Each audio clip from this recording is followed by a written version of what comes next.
Bismillah, alhamdulillah, wassalatu wassalamu ala rasulillah wa ala alihi wa ashabi ajma'in wa man tabi'ahum bi ihsanin ila yaumiddin. Qala ta'ala, a'udzu billahi minasyaitonir rajim. Ya ayyuhalladzina amanu taqullaha haqqa tuqatih wa la tamutunna illa wa antum muslimun. Amma ba'd. Baik, kembali kita melanjutkan membacakan buku Fiqih Dakwah Bapak Dr. Muhammad Nasir.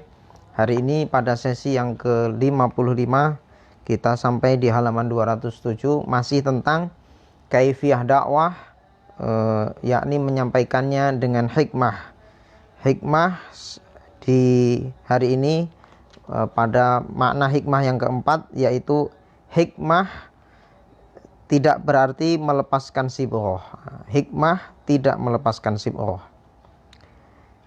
Pak Nasir menuliskan, sebesar-besar tasamuh dan toleransi yang diperhatikan oleh Hatib bin Balta'ah dan Umar ad-Dhamri dalam membawa perhatian Muqawqis dan Najasyi, kedua-duanya yang beragama Masehi, kepada kalimatin sawa, sekali-kali tidaklah dia menanamkan risalah yang dibawa Muhammad sallallahu alaihi wasallam, Masehisme Islam, bukan Masehisme Islam ya, atau yang semacam itu.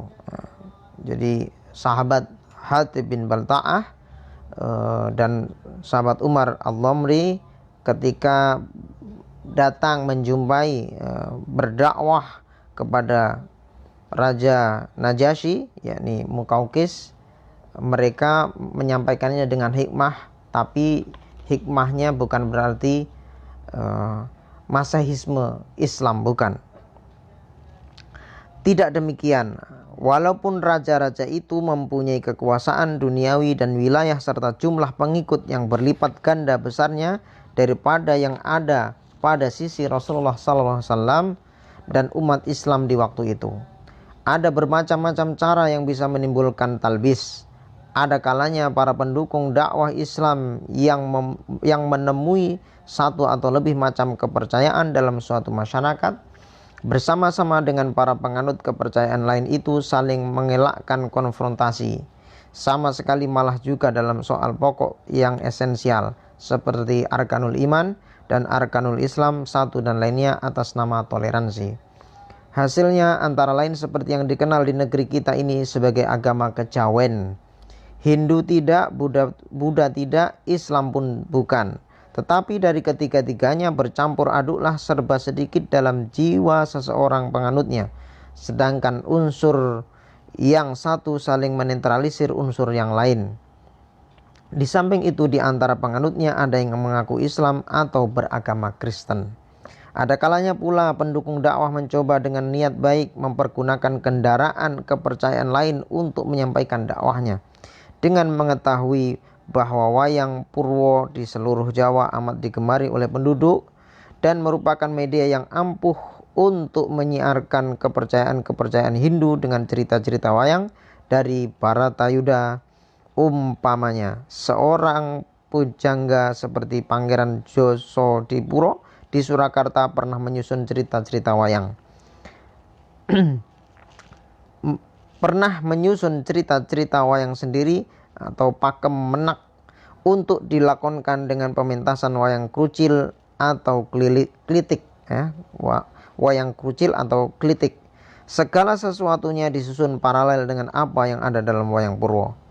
Kalau dalam wayang purwo ada Pendowo Puntodewo, raja negeri Amarta, dalam wayang krucil ada Bagindo Kambiah sebagai ratu Makkah.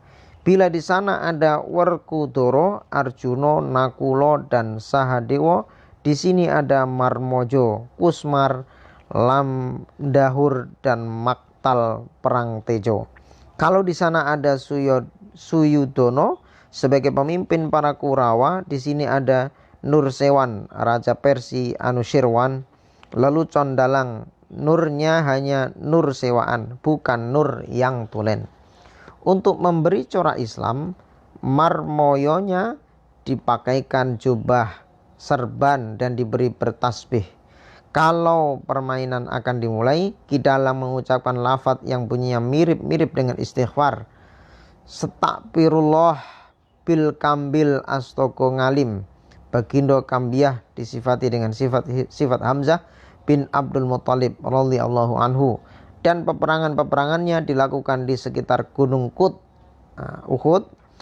Di sana sini diselipkan kata-kata yang mirip-mirip dengan kalimat-kalimat Al-Qur'an, seperti kata-kata Arbus Samawati sebagai nama dari satu negeri, orang kafir yang tertutup oleh langit sendiri dan tembaga, mempunyai matahari, bulan dan bintang-bintang sendiri.